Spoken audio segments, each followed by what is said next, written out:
Welcome back to the one show I look forward to each and every week as we take you not just into the world of dining and restaurants, but behind the kitchen doors.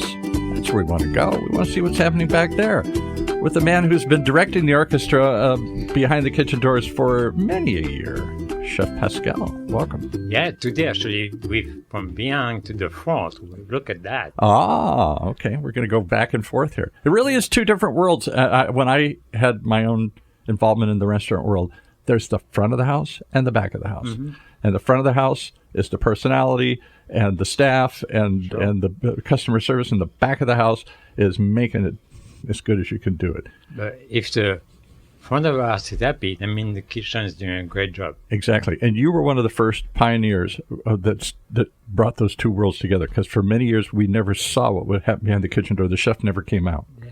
So we have Chef Andrea, and she was not always chef. We met a few years ago. I don't know what, 7, 8 7, years? 8, yeah. 7, 8 years. And I first met on Chef Andrea now as a student at Saddleback College. Oh, okay. And I would just say that privately, she was out of the pack, I would say.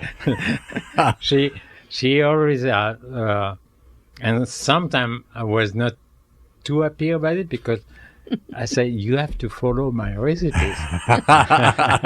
Do you remember that? Oh, I remember. I have some stories. Not a democracy. I have some stories about that. And this is where I find out that she has something very special. She wanted more and do more and put a little touch on everything. And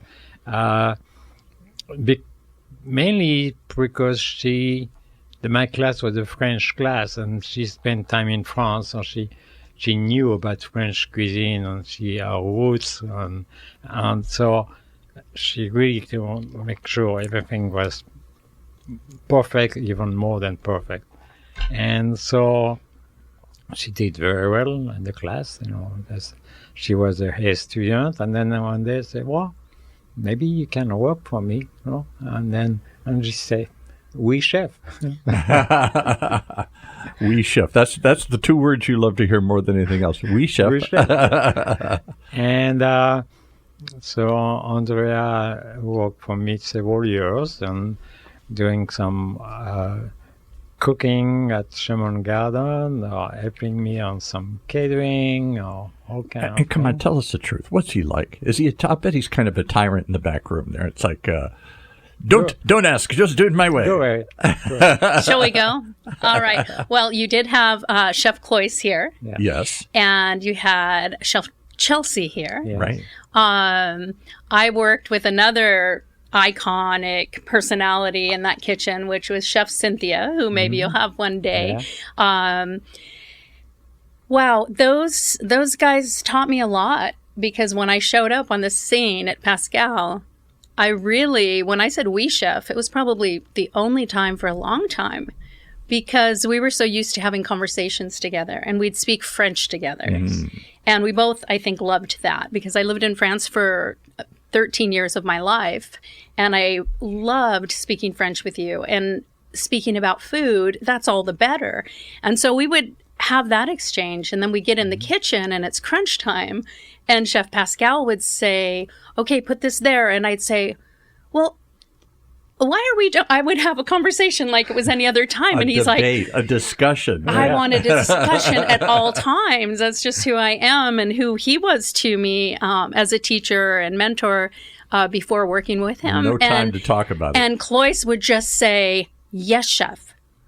That's all you need to say. And they would go like this from the other side of the line, and they'd say, yes, chef. Like, that's all you need to say. And it took me a good long time to do that, because of the rapport I felt with you early on, of just coming together about something we were very passionate about, which is feeding people, cooking and feeding people. So that was not a common language. It was a common lifestyle. Our language was food.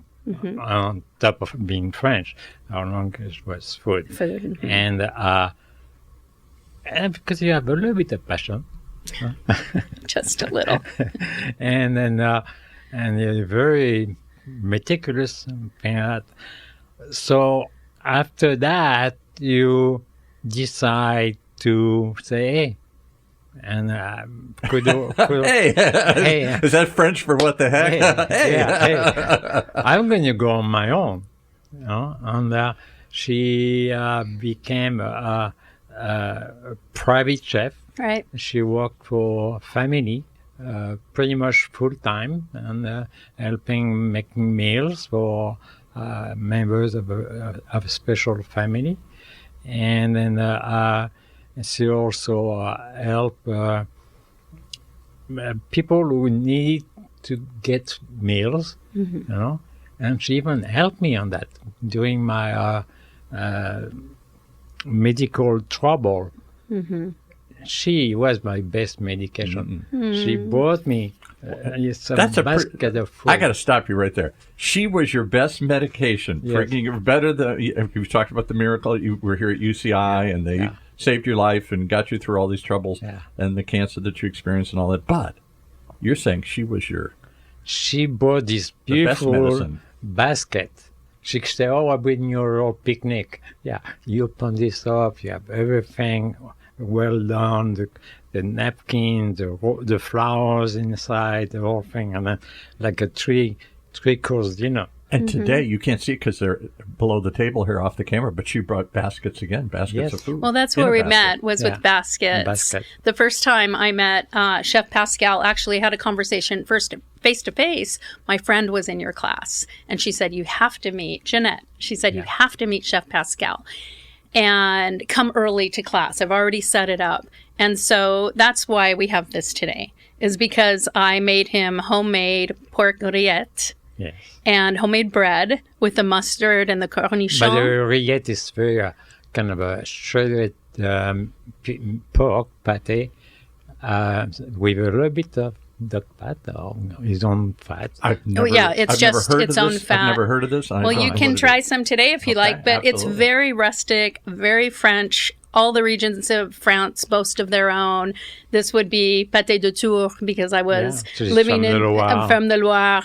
And I brought that, and he just said, I can't believe we're having a meal before class. And that's where I feel like you understood my heart and why I felt you're welcome and that we would be a good match. Meals, when you break bread with somebody, does that also break the ice and start a conversation? Because I've seen that in some cultures. Definitely. Food is what starts the conversation. For sure. It doesn't finish the conversation. It's not like you have a conversation and then you sit down and eat and stop talking. It's the opposite. The food opens up a relationship. Well, especially the bread. I have to do a little parenthesis there. Okay. I started last week on CNN a show called Breaking Bread. Oh, interesting. Yeah, it's some same idea. It's from with Tony Shalhoub. It's yes, the famous actor, right? And Monk, that crazy show Monk, where he was a detective. Yeah, and the first episode, you need to watch it. It's in New York. It goes to a special bakery and call it Breaking Bread. And you can talk about that meaning behind breaking bread. Bread brings people together. It does break open conversations. It starts things rather than when you break bread with somebody, it means you're going to start talking and start a relationship, start a conversation. Too often, in my world where I grew up, food was the end of the conversation. You talked, you ate, you drank, you did whatever, and then you went and sat down and had dinner. It was all over. And I'm sure in France you enjoy that too. You know, you cannot have a meal without a baguette or country bread. And even my grandfather had a loaf of country bread that lasts 3-4 days, and his big knife, all the loaf and cut, sliced like this. And can I take advantage of this and ask you a question? And I say this in all seriousness, and you're going to say, oh, come on, Paul. I didn't grow up where bread was an important part of our culture. We didn't make bread. We didn't buy fresh bread. I ate Wonder Bread. That's all I ate my whole life. Store-bought Wonder Bread. That's all I thought bread tasted like. We didn't break it open. It was already sliced, and we just pulled it out and ate it. When I went to, I've never been to France, but when I went to New Orleans numerous times later in life, and saw French baguettes, French bakeries, and people lined up around the block to get that fresh bread. I'd never tasted such a thing. Yeah. And I don't know if that's common in every culture. Asian cultures, I don't think have. Every bread. culture has its own type of bread, our own type of dough. Okay. But no. So what's so magical about bread in French culture? Well, the flour, the levain, the wheat, and the technique. What's I don't know what levain is. The leavening agent. Oh, the leavening agent. Okay, right. And look at that. I can see you between, and you can smell it. I'm telling you, French bread, if it's done right, tastes unlike any bread I've ever had in the world. He has a little bit of a sourdoughness. Yeah. A good crust. Kind of like big air bubbles in it and everything here. It's very important. And it's always... Having some bubbles is important. Some people will go for a very open, lacy crumb is what we call it. And then everything sort of falls through. Yeah. That's not what I'm going for in this, application of bread. It has what it needs. It shows you that it's properly fermented. And so how is that for you? Go ahead. Oh, you okay? So before I even taste it, it has a smell to it. It has it has an aroma to it. Right. That's a fermentation. So that's a lot of people in the States, we call it sourdough. Yeah, right. I don't call my bread sourdough. I'm a bit of a stickler on that one because I think the flavor sour is a turnoff for a lot of people. Well, and it's overdone. Sometimes it's just they make it sour for no. It's too sour. Just to be sour. And when dough is sour, like truly sour, which some people go for, you can't taste all the great things that you're putting on it. It needs to. It's a natural sourness from the fermentation. And she doesn't add yeast. She made her own starters. Yes. And then the other thing always strikes me about French bread is if it's done right. If it's done bad, it's just hard. But if it's done right, it's hard on the outside and very soft and I'd say gooey, but that's probably an awful word. But it's soft and it should have sumptuous. It's tasty on the inside. It's not hard. Too many French rolls you get are just dried and hard. So for the gluten development, which is what you're looking for, it's about mouthfeel and texture, which you know about. Talking about the Flavor Bible and all the different things they talk, that X factor, it's that mouthfeel. And this has some stretch to it. It's not going to just pull apart. And that's by design. Exactly. And that is working the gluten in such a way, and it's a 2-day fermentation. It's basically a 3-day process. Wow. If not more. Yeah. So 3 days to make this bread? Well, it's a good 2. This is we're Wednesday, so this started out Monday morning. It rested cold ferment Tuesday, and here we are Wednesday. I baked it. And you somehow, early. I don't understand enough about baking, but somehow I know you get something, I'm going to use terrible words, looks like a blob of something. It's the dough. And then you work that and shape that and do something to it. Well, you need to come to a class. I have no idea how you're bread coming is made. to class. Be my guest. The dough you make is alive. Yeah. So it's alive. Okay. Yeah. When she made it, now she knows because she has practice. But if you make it at the first or second time, you're not sure it's going to come out. Because meaning what, it won't rise or won't come together? Long enough, did it rise enough? There's a lot of information on bread making. I've been making bread. My grandmother's Italian. My mom was from Italy. And my first memories are making homemade bread, homemade pasta, homemade cheeses. That's why I make everything from scratch as much as possible because of just the process. To me, it is the way to do it. And so in teaching people, there's a lot of information on the internet on sourdough, all the right ways. Some of it is just people, trying to get clicks. But there's a more simple process, but simple doesn't mean less time. It's maybe a little less complicated than we overcomplicate things often. It is actually, I was surprised because I took your class.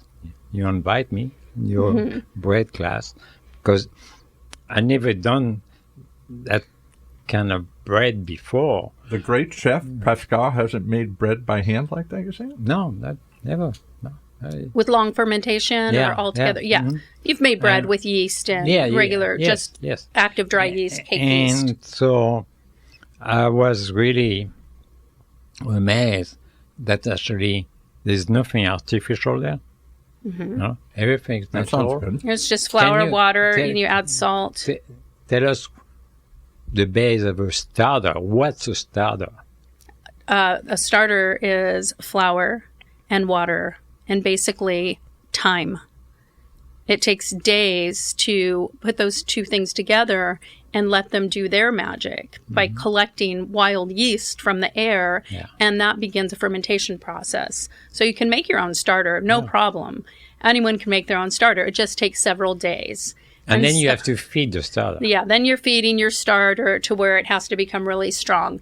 I have a bake day. I feed my starter the day before I'm going to bake. And this is something that it sits out and literally picks It'll up. just sit on the counter. It's actually has it inside. It doesn't pick up any more from the outside. It has it inside. I cover it tight, so it's not getting really any more to it at that point. And it's just fermenting. And I make about a solid 12 loaves a week. Just for fun. It's therapeutic for me. Fun. That's just a big mass of dough, and it's fun. It's nice to give away. I have private chef clients that love my bread, and they'll buy my bread, order bread, things like that. But I keep it. I'm going to go down a little bit of a rabbit little hole for a second. I'm going to show you one little bit of knowledge I picked up owning a bar for a number of years. We used to sell a style of Belgian ale called a Framboise Lambic, a Lambic style. Yeah. And it's a top fermented ale. Most ales are bottom fermented. So it drops in, it sits in cold and sits there for a long time, like most beers, lager and other beers. This is wild fermentation. And they literally say in Belgium, never been to see this, as they make this, it's open. The barn is open, and there's little spores of things from the flowers and the seeds and things floating in the air here. And they count on that to make this. So each batch is a little bit different. Yeah, well... Because they're picking up different spores in the air. You should not, if you want to have a constant result. Of business, But you're going to get in trouble with Chef Pascal. Yeah. I changed his recipes before. Yeah. Don't do it. You want predictability. That's why I said it seemed like a very wild process. It's But wild that's an extra fermentation. step that she has to make sure the environment is proper. The temperature, Control, humidity. Now, where there's going to be variations is I fresh stone mill a percentage of the flour that goes into the grain that goes into my bread, which makes it different than others. But we're not here to just talk about bread. But it's one of those things I like going back and doing the whole process. So in that, I call it flour power. And that's dark rye spelt einkorn. And a hard red wheat. So the percentages of all of those four play into how that's going to taste. They carry their own yeast because they're coming out of a field. Yeah. They're carrying a new aspect to it. So the bread is alive and it changes, just like when you get ready and you do your hairstyle. You're never going to look the same every single day. So it sounds like you're the somewhere same. in between. There's some uniqueness to each batch that you make. Exactly. But to Pascal's point, it falls within certain parameters. It falls within There's technique and process that needs to be some predictability to it. To be respected so that you have the desired outcome. But this is when you want to do something really artisanal. And, and forget the bleached flour, okay? Right, unbleached. Don't touch that. Right, unenriched. Totally unbleached. And you can get some... Can you say again the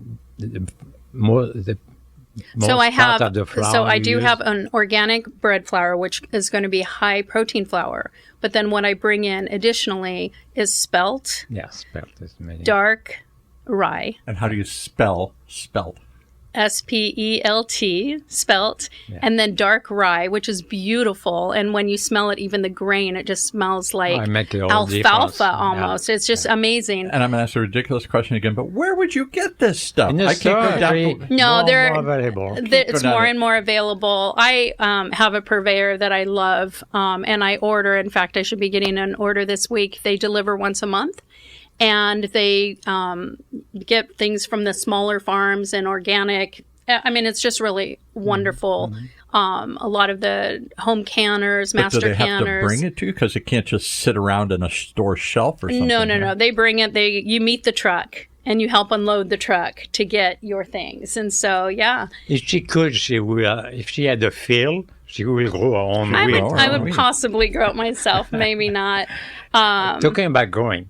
Yeah. If you go to our place, and she give me a tour of our garden, it's like a little heaven. It has everything because she wants to make sure she has products that are seasonal in our backyard.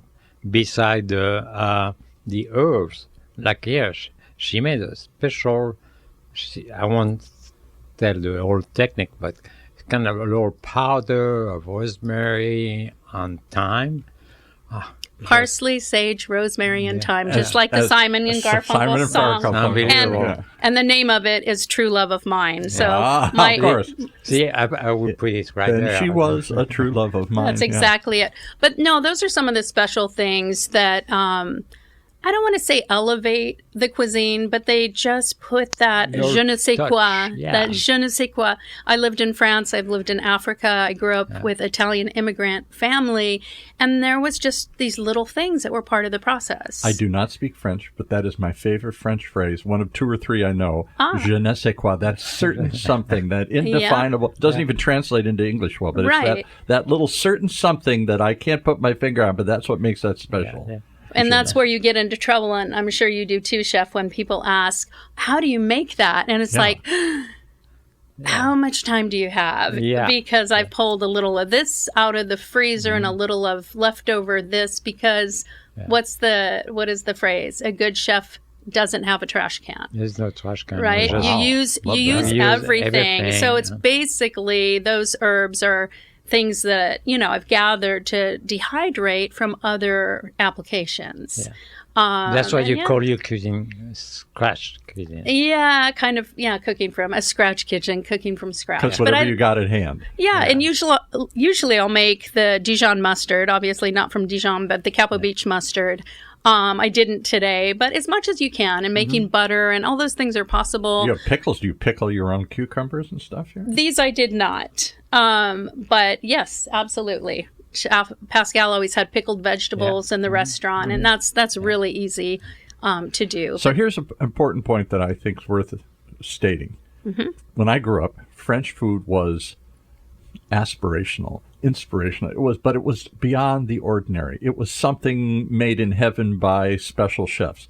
And I meet Chef Pascal, as other French chefs I've met through the years, and they say, but this is what my mother cooked. Exactly. The inspiration came from, we just took whatever we had at hand. We used it all. A little bit of this and a little bit of that. And suddenly, it was all fresh and it was all grown locally and all that stuff. We got removed from that so that most of us don't know how to grow our own food, much less make our own food. But there's a movement right now. I feel like, very much there's a movement for that. Even among young mothers, I work with a lot of young women that have small children. In fact, I got a call on the way here today. Somebody wanted to learn how to use organ meat because of the nutrient dense. Wow. And I just said, something most people would throw away, the liver. I know, but the best protein you can eat. It's the best protein you can eat. And these are people that have had health concerns. And so I said, well, I can't do that. That's a hard no for me. We grew up butchering all our own animals. And I didn't want to eat Sylvester's heart. I mean, I didn't want to eat. And so their lungs. That's why you don't give names to your. You're not supposed to name the pets, because they become pets. I'm sure he had a good heart. I'm sure he had a great heart. Yeah. But anyway, that's a hard no for me for different reasons with organ meats. But these young women who have been raised on Trader Joe's was cooking a whole homemade meal. Right. Something almost prepared for you, but you take it home and do a couple things to it, and now they want to eat nose to tail. And I think there's a definite movement here in that way. So that's what I like teaching. My passion in all of this is teaching people to cook, really. Teaching them to eat well. Which is, I think, a lost art. It is, for many, and that's why. For most of us. Chef Pascal can't imagine this, but most of my friends, most of my family do not really know how to cook, other than you put a piece of meat on a thing and you fry it up, or a piece of fish or something. Everything else is from a store. Thanks to them, this is why we can work. Yeah, right. All right. And, it's a science, it's an art, it's a passion, and it's an enjoyment because, taking the time. Yeah. The only experience I had of that, and I'm not going to talk about my life a lot more here because there's no point, but because I didn't grow up in a foodie society. I grew up in the Midwest. Everything was suburban. Everything was fast. Everything was prepared. And so we didn't cook anything. My grandmother, who I have vague memories of, would make from scratch a pie. Mm-hmm. And meaning what you're doing. Start with the flour and everything, and just for fun. And she thinks she'd make up a pie. I don't know how to make a pie. I don't know anybody in my family knows how to make a pie anymore. As all my students and friends know, well, that's a class. So we're going to have you over for a pie class with Thanksgiving coming up. And it's just nothing more actually easy because it tastes so much better. Yes. It tastes better. You know where your ingredients are coming from. And you are proud that you make something for your family and friend. You put that on the table. And people nowadays are craving that experience. I agree. Yeah. They are. I just was part of a fundraiser, and I donated 2 live auction items, and they were food experiences where people come. It's dinner for 8, but you're learning. In this case, it's learning pasta, and then we'll set the table and serve them from appetizers all the way through to homemade limoncello at the end of the meal. But they've learned the middle of it. So I call it cheaper than a trip to Italy. And it's a cooking class and a full dining experience. And it's very fun to watch people's faces as you tell the stories. And then they go home and they're like, wait, my food doesn't have a story. And I go to restaurants and the best restaurants, it's, those experiences when the chef comes out and tells you what you're eating. That happens all the time in France, and here that doesn't happen with his last so couple much. of guests, where I think they were talking specifically about the experience at your restaurant and how, I forgot the gentleman's name, who now has taken it to some other restaurants, where how you approach the customer, how you put the napkin out, how you move the silver around, to those kind of details, how you serve. It all comes out together, not in pieces. I think that was rad. Yeah. I think it was, yes. Yeah. And I thought, what a lost art. I've experienced that a few times, but not in a long time. Now, you go to even a very fine dining restaurant, and it's beautiful, and they're friendly, but it isn't much of an experience. Yeah, you feel more, it's kind of a... They don't cook table side. There's no story that comes in. Yeah. But you don't have to own a restaurant to experience that. Bring some friends at home, and you just cook for them, and you tell them what you've done for them, and even your family, and they really love you. They really love it. I have a student that comes almost weekly for a private class, and she was a great cook, I think, in her own right, from what I've heard, and she catches on so fast.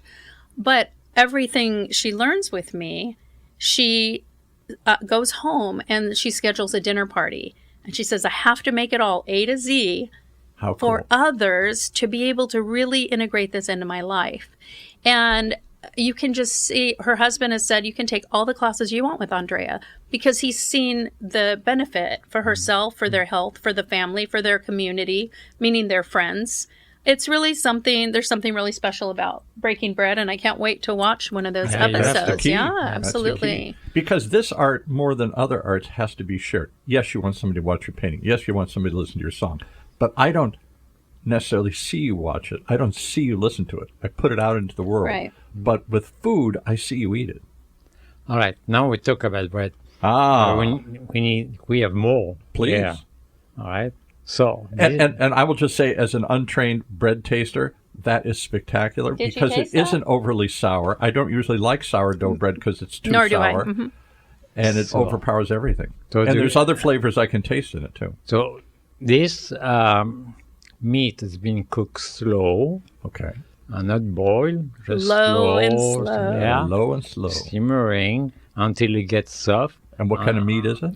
This is going to be pork. Okay. So this is a pork rillette, and it is really in the like a duck confit. Yeah. The very meaning of that is to cook in something of its own juice, and this is in its own pork fat, not grease, but the nice fat You know, that's it's very rendered similar from. normally to carnita.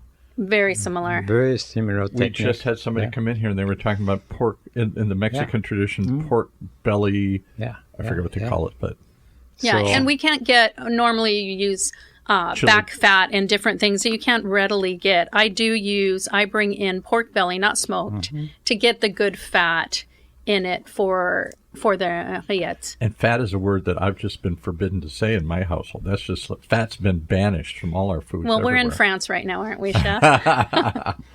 Now, the thing about pork belly, you have a right ratio of fat on meat. Okay. So once you cook it slow, then you That's right. you mix it up.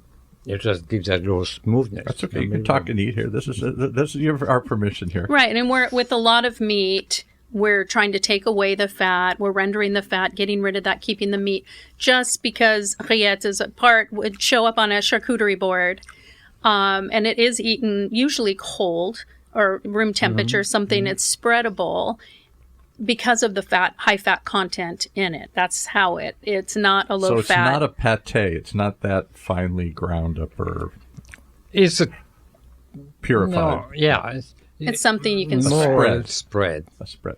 So Are are you you going to gonna try spread some? some over here? Absolutely. Do we still have bread, or are you good? And I ate all that bread. Oh my gosh, look at that. This How is can what you I like talk to and hear. eat at the same time? Okay, Ah, so I'm an we have expert. the bread with extra, spring, because I'm not you a need chef, that. but I play one on the radio. Here. All right, so what we're going to do is I'm going to put some rillettes. Is it good, chef? You can comment. You can tell me if it needs something, and I will say, yes, chef. Only thing it needs is more. Right, so we're going to do that. We'll I've put never seen a little bit of mustard, of Dijon mustard with it. And love just for mustard. fun, we're going to put the cornichon, which these are a Persian cornichon, and they don't have quite the bite, the acidic punch Okay. that a regular French cornichon has. And actually, maybe I don't prefer those for rillettes because you need something to cut through the fat.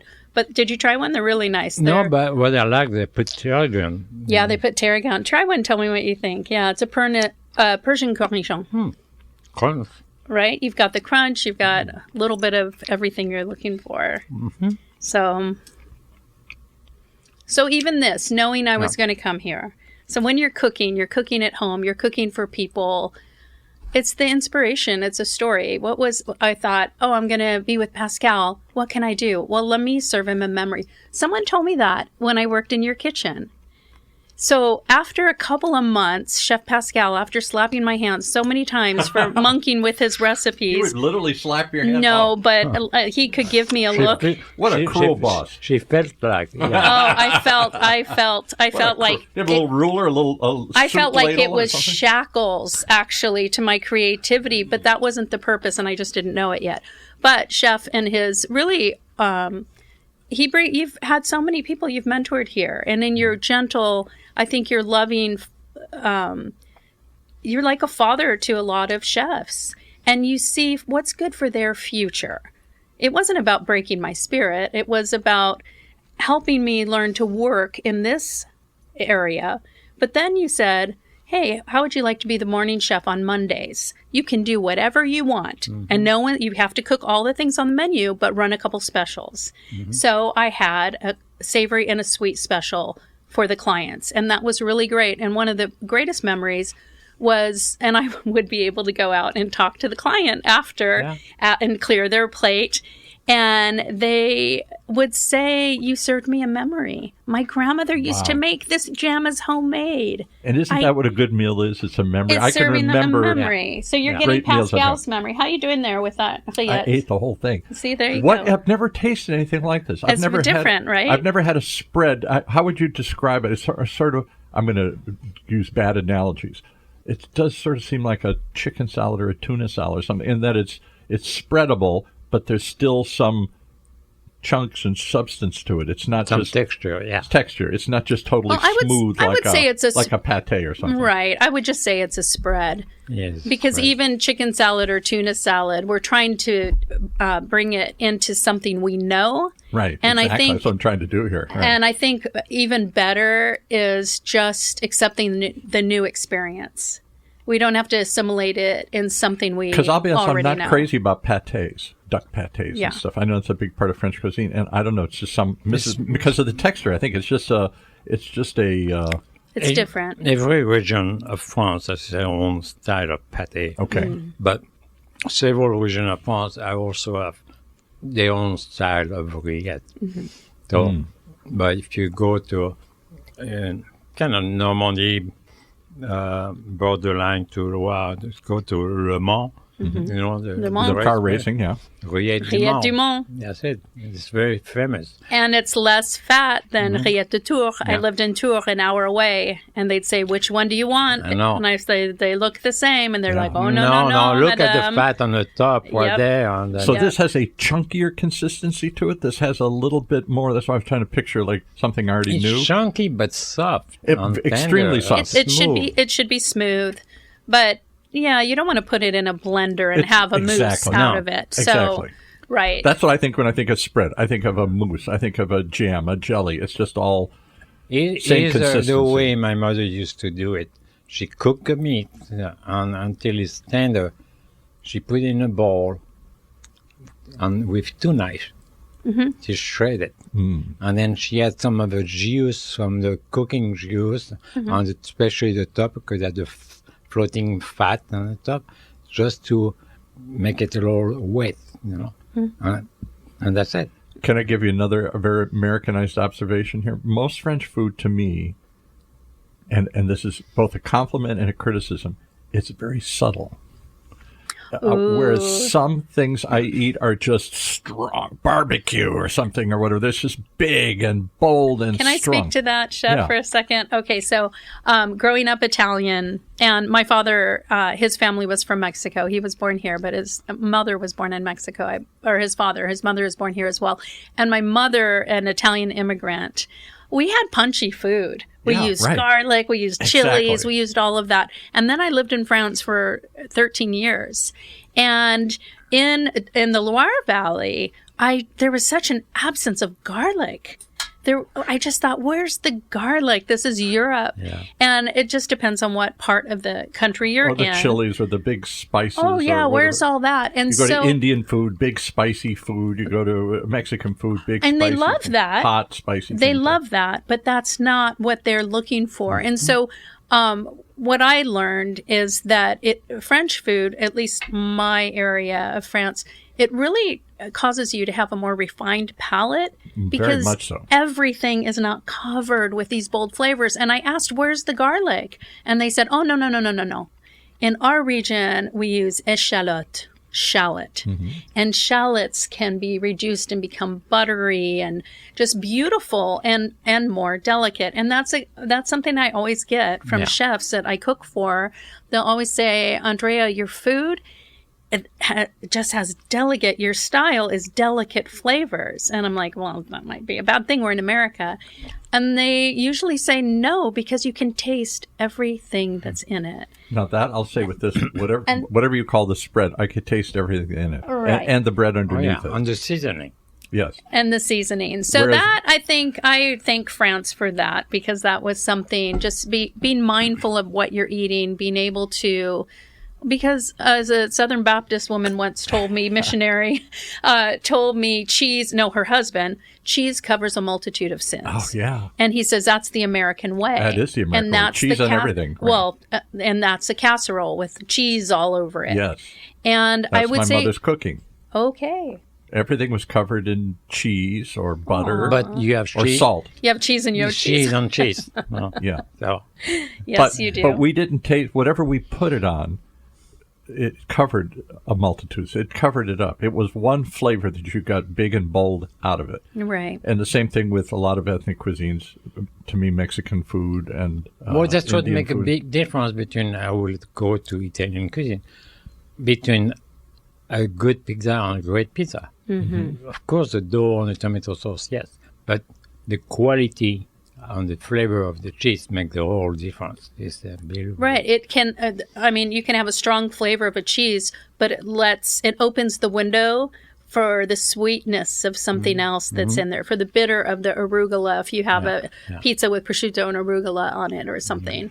And you get a nice balance of flavors. And I think in the States, we don't have that built in like you would, maybe in France. And that's what I like to teach. So I learned a lot of that from you as well, to just me, balancing the subtleties. You do have to develop a flavor for it, and you have to pay attention to it. It's a subtle flavor.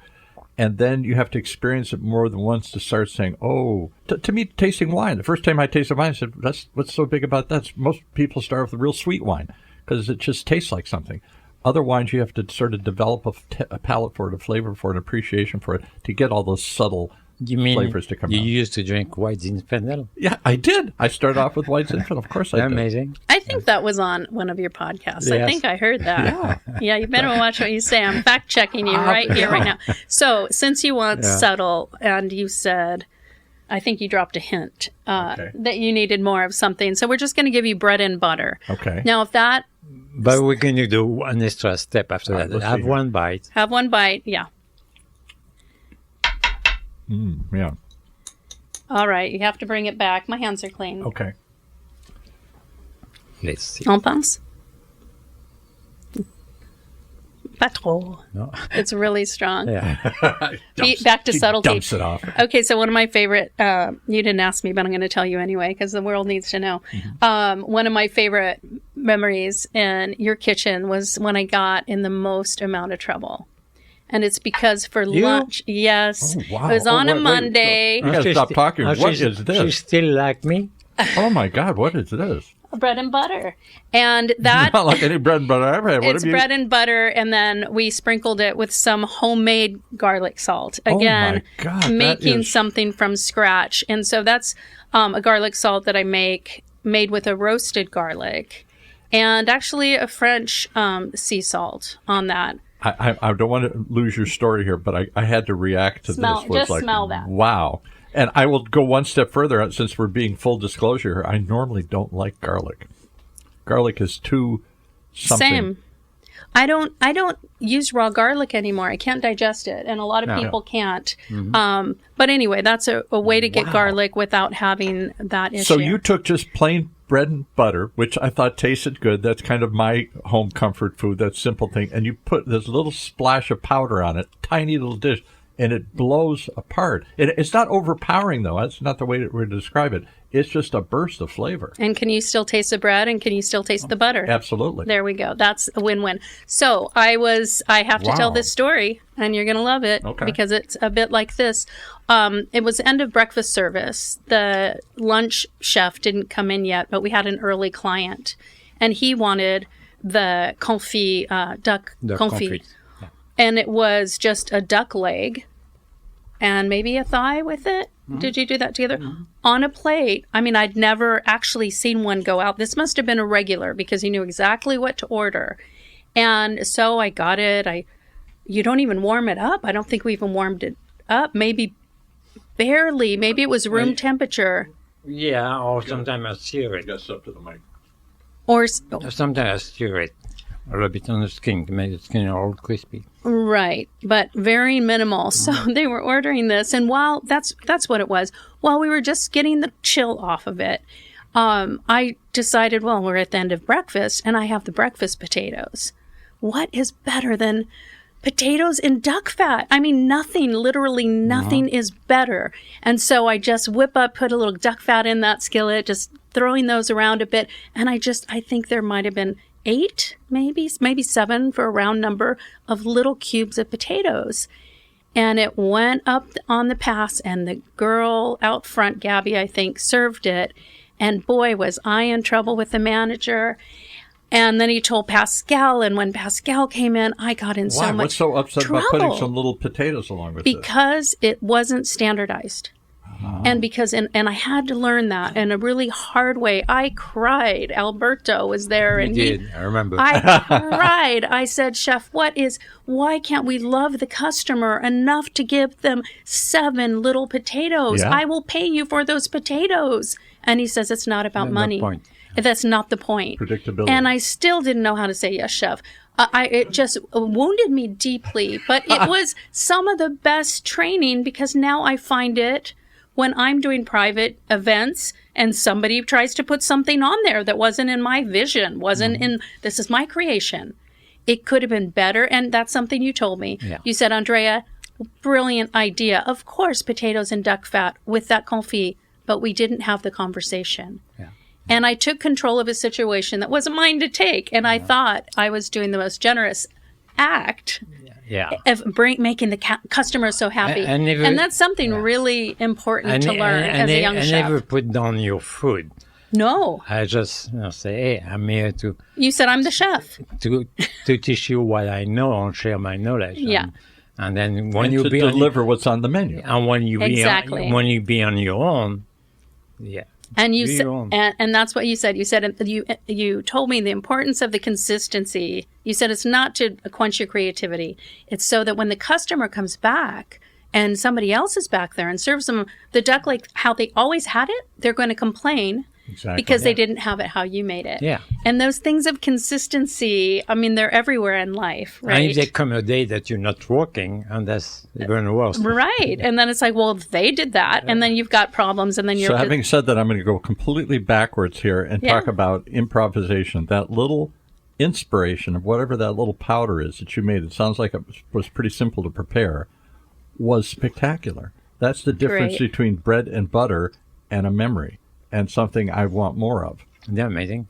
It's totally amazing. Well, a little tiny puff of powder totally transformed that into something. And stay in your mouth. It's still, I can still taste it, and I still want to taste more of it. Yeah. So that is about just using everything, respecting the food. Like all the vegetables, the scraps don't go in the trash. They go in the compost heap to give back to the earth. Mm-hmm. There's just so many things that way. And with the garlic, when we roast garlic, just to roast garlic, you pop out all the garlic cloves, and then you throw away all these skins. And some of them still have garlic in them, but we throw them away. So I looked at that one day. I'm like, I got to stop doing this. I'm breaking my own rules. What can I do? And so I further dehydrated and roasted those skins and then blended them with salt. Yeah. And it was just a trial, and That sounds like something anybody could, even I could do, and you can do. And it's the difference between an ordinary meal and a memorable meal. Yeah. Between something that you just eat without thinking and something that you can't forget. Right, and you're borrowing that from me right now, but when you start thinking that way, and Chef Pascal taught me to think that way, when you think that way, you're going to apply it to so many different areas in your own cooking. And that's when you start having your signature, your handprint on something and start elevating your own cuisine. Right? Yeah. Like when you grow herbs at home, you have more than you need. Mm-hmm. Don't let them go to waste. Cut them up. I do that at home. Make a little bouquet, hang them upside down, and let them air dry.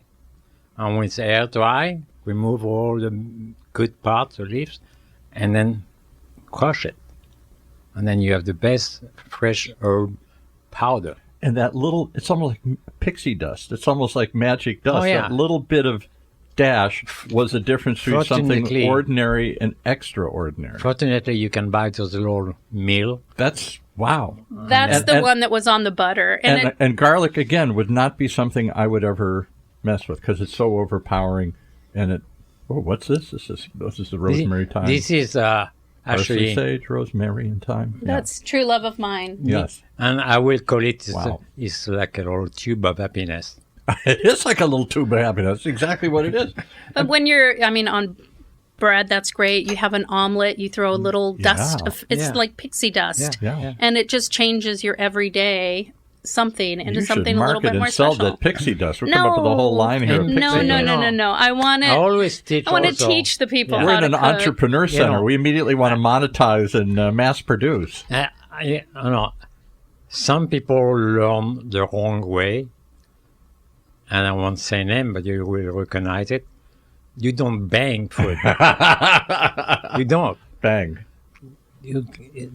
So we didn't say Emerald's name here. We just. It's a little snow. Oh, bam! It's a little snow. You just sprinkle. That's the whole thing. Because it's. But I think even Emerald, I think was trying to emphasize. It's just a little dash of something to make something go bang. The gimmick is pop, amazing. Because, I mean, he had that little touch. Yeah, little touch of He his own. actually, that was a good part of his style of demonstrating cooking. But most food I see, and I think that's why California fusion cuisine, and which was an evolution from French cuisine, my son-in-law would be the first to say, I can't stand that stuff. It's just a little tiny portion that they charge a ton of money to, and it's all overblown. It's just tons of this and tons of that. It's almost like it goes beyond something you can eat. It might be pretty to look at. You know, it's too much. It's too much. Okay, you take a piece of bread. All right. You eat it like this. Okay, you pay the price of the bread. Yeah. When you won't mind if I put or she put a piece of butter like this with some of that magic powder. Yeah. Magic powder. You pay twice and you don't care because you have that experience. I would. Bread is just something you fill up on. And the bread can be good or it can be just okay, but it's not the memorable part of the meal, mostly. But it's not just about bread. Everything else. Oh, yeah, I can see this on all sorts, like she said, an omelet or other sorts of things. Mm-hmm. Mm-hmm. That little pixie dust, that little magic dust. All right, so is that cooking from scratch? Is that finding... Yeah, I think it is. It's just using your imagination. Back to my garden. Mm-hmm. People at my dinner parties, I'll come out and explain every course. And people sometimes go, gosh, I got to see that garden. And it's not a big garden. It's not. But when you're making something with the grape leaves, long after, I mean, the grapes are great, the ones that the birds don't get. But you have all these grape leaves that you can do things with. And then the fig trees, using fig leaves in food is amazing. My fig leaf ice cream, people go crazy over. Right? Do you grow squash in fall and winter? I don't. I don't have a huge garden space, but the honeysuckles that are growing all over my wall from my neighbors, getting those and making an infused cream with honeysuckles. Oh. I mean, you can do, and you put that on a crepe Suzette. So now you've got a... I would love to hear more. We're run out of time completely. Okay. We got another show in 10 minutes here. We got to go. How do they find you if they want to learn to cook like this? If they want to, I would have said not to buy your products, but you're saying you're more a teacher. You want to teach people how they themselves can throw some pixie dust, some magic from scratch into their home food to spice it up, to jazz it up, to turn it up. Turn it up and have fun and break bread together. Yeah. My website is Chez Andrea Cuisine. That's my CHEZ for those who are French challenged here. Chez. Okay. Andrea, Andrea Cuisine. And also that's my Instagram handle as well. Look at Pascal Go to Town. This is a chocolate. All right. Oh, chocolate's the perfect way for me. Chocolate and fresh cherries at the time. Loaf. Tell me what you think of that. Oh, my God. So right away, Chef Pascal said, "Oh, cranberries." And it's like, no. Bread with cherry. The cherry is moist, or the chocolate is moist in it still. Mm-hmm. Well, because it was just baked, so it still has some of the steam from the oven in there. Wow. I never refrigerate bread. Really? No. Well, that's all where I put my bread all the time, so it lasts. No, if you want it to last like this, you slice and you put it in the freezer actually, and take it out slice by slice. Really? And it does much better than the fridge. It won't be tough, and it's if you perfect with toast. A fabric bag, like a bread bag. Yeah, that'll last a little longer too. Oh, this is amazing! Such simple tricks. Truly. Bread can be dessert too. Again, yeah. And there's no sugar in the dough. It's just from the chocolate. The previous people brought in some a Mexican bakery, the Pan Dulce, which is a sweet we saw bread. that. Yeah. We even scored one. Oh, there you go. So again, I didn't grow up thinking of bread as I guess it's a cake is kind of a bread, or a pie is kind of a bread, or whatever. But I didn't think of bread as the dessert. Bread's what you start, not what you end. So I invite the audience all the people that are food lovers to break the bread with Andrea. And you offer what, private classes at your... I do private classes. I'm also a private chef where I come into your home. And I still bring the scratch element. There might be something like goat cheese that I've made, and it's been 3 weeks in the making before it gets to your table.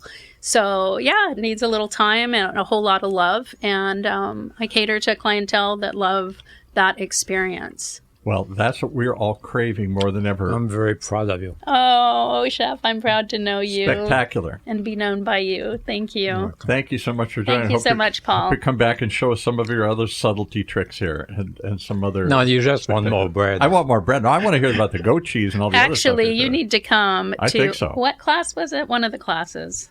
Well, I don't know how to make bread at all, so yeah. All right. All right. That's a class. Or pies or cakes or cookies. Pie class. That one too.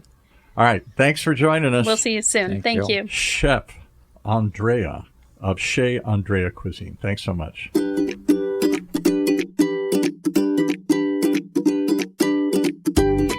Wow. Isn't that what we tune in for? An experience?